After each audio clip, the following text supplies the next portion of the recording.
Hello, my name is Carl Anderson, and I'm a developer at CodeFluent and part of the CodeFluent Entities team. And I'm here to present you some of the brand new CodeFluent Entities features, which I'm sure Visual Studio 2012 developers will love. Before starting with the demo, let's do a quick recap of what CodeFluent Entities is. CodeFluent Entities is a product integrated into Visual Studio, which allows developers to generate code. This code can be databases, classes, services, and screens. Everything is driven from a single model, which code generators will translate into actual code thanks to an inference stage, which will guarantee that all the generated pieces will work together. For instance, in the following demo, I'll use the SQL Server Producer to generate a SQL Server 2012 database, the Business Object Model Producer to generate my .NET classes, the Service Object Model Producer to generate my WCF JSON services, and finally, I'll use the brand new Windows 8 Metro Producer to generate an HTML, JavaScript Metro app consuming all this. So to sum up, CodeFluent Entities generates all the plumbing so that we developers can focus on the cool stuff, such as developing the UI and the business logic. One last quick note though, CodeFluent Entities is not an ORM. Accessing the data is actually a tiny bit of the product, and I'm actually going to demonstrate all this to you. So now let's keep on going and switch to the demo. So what I'm going to do is I'm going to leave PowerPoint and switch to Visual Studio here.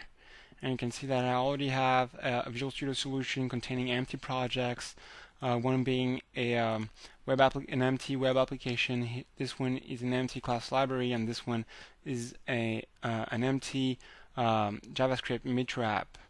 I also installed CodeFluent Entities prior to this demonstration, and here as you can see I got the CodeFluent Entities menu, and I can also create a brand new CodeFluent Entities project here. And instead of creating a brand new blank CodeFluent Entities model, I'm going to reuse an existing model so that we won't have to design all our entities and enumerations and namespaces and all that. So here I'm going to open the surface and show you the brand new surface integrated into Visual Studio 2012. And you can see that the ribbon is now following the new guidelines set by Visual Studio. We also have this brand new style for the Metro surface, where you can see that all entities and enumerations have a Metro look now. They're all squared, and they also all have pictorial graphics here, so you can zoom in, and it always looks nice. Okay, so now that we have our solution and a model, and now what we're going to do is we're going to define producers, which will translate this platform-independent model into actual code. So the first step, what I'm going to do is I'm going to add a persistence producer, which will generate my SQL Server database here. So I'm going to specify a target directory, and I'm going to place my persistence scripts into my class library project persistence folder. I'm also going to specify that the target version is SQL 2012. I'm going to hit OK, and this will generate my database, my persistent scripts, and run them on my database. Then I'm going to add another producer here, which will be my business object model producer, and this one will generate my C# classes.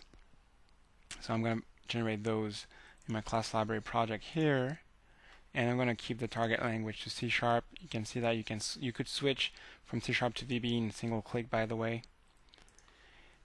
Now, what I'm going to need for my Metro app to manipulate my data is I'm going to need some web services exposing my business logic. So I'm going to add the service object model, which will generate WCF services. And what I'm going to do is I'm going to set those WCF services to be in JSON to ease the consumption, their consumption in my Metro app. I'm also specifying not to generate a proxy, since I'll be doing it from the JavaScript. I'm going to hit OK. Last but not least, I also want to have .svc file in my web application, which will expose my classes. I'm going to add a new template here, which will generate all my SVC files. And we actually provide a template for this. So in the CodeFluent Entities templates, I'm going to go Service Model and select the JSON Web Services template. And I'm going to generate all those in my CodeFluent advertising web application. Okay, so now all we have to do is to configure the Windows 8 Metro producer to generate my application. So here you can see that my services will be hosted in this project on localhost 1222. So I'm going to copy paste this, and now I'm going to add a new producer, the Windows 8 Metro producer, available in the application producers. I'm going to select Windows 8 Metro, and what I'm going to do is I'm going to set up the services URL here, keep everything by default, and I'm also going to specify to use this Metro style for my entities. I'm going to set the target directory to point to my Metro application. Hit OK. OK. Now that we have all our producers, what we're going to do is we're going to generate our entire application. So I'm going to select my CodeFluent project, hit build, and this launches the CodeFluent meta compiler, which will parse our model, infer a meta model out of it, and then call each of our producers one by one, which will update and generate our code. Great. Now that it generated, let's just hit Control F5 and look at the generated application. So here you can see the main screen of the generated application, which displays all entities grouped by namespaces. Here we only have a single namespace of when advertising with all the entities inside it. We can click on the namespace and view all entities in this namespace, which is very useful when you got many of them. You can also please note that the generated application can be supports the snapped in view as well as the full screen and filled views. I can also click on an entity and view the description of this entity. By opening the app bar, you can actually select one of the methods of this entity. Hitting will load all lines of data of this entity, and you can select them and view them. And here again, you can create a new entity, edit or delete an entity. Okay, this is it for this demo. Let's switch back to PowerPoint.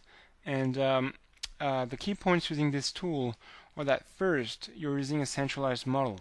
Don't ever repeat yourself. You don't have a UML model there with several diagrams and another mapping model there. It's a single model inside Visual Studio that drives all your developments, and this is possible thanks to the second key point, which is that you can generate continuously. Generation is not a one-shot action. You can do this until your scope complete, and the combination of those 2 points is of a great value because in the end you'll get an actual snapshot of what the application handles and how it does it. So you can come back to your application years later, open this model again, and get a clear picture of what's handled by the application and what's in production. Another key point is flexibility. Using this tool, you're decoupling your business from the technology. Once you've invested the time in creating this model, then supporting a new technology comes down to adding a new producer, as we've done to create our JSON web services or to create our Windows 8 Metro application. The tool is also completely extensible. You could create your own producer, for instance, and last but not least, you can also import existing applications and create new .NET applications working with a new database or interoperating with an existing one, provided there's a producer supporting it. So, in the end, the main benefits using this tool are that you get an increased code production control, structured teamwork, absorbing functional changes smoothly thanks to the centralized model, decoupling your technology thanks to the producer logic, and you can minimize risks as most of the code is now generated. And last but not least, you can create predictability thanks to metrics provided. So I haven't shown you this, but we provide reports that actually show metrics in your models about the number of entities, rules, methods, iterations, and so on. So you can create metrics based on those.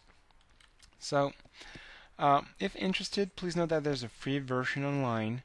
It's unlimited in time and features for non-commercial use, so I invite you to try it out. Well, thank you very much for your attention, and feel free to contact us via Facebook, Twitter, email, or our forums. Thank you again. Bye-bye.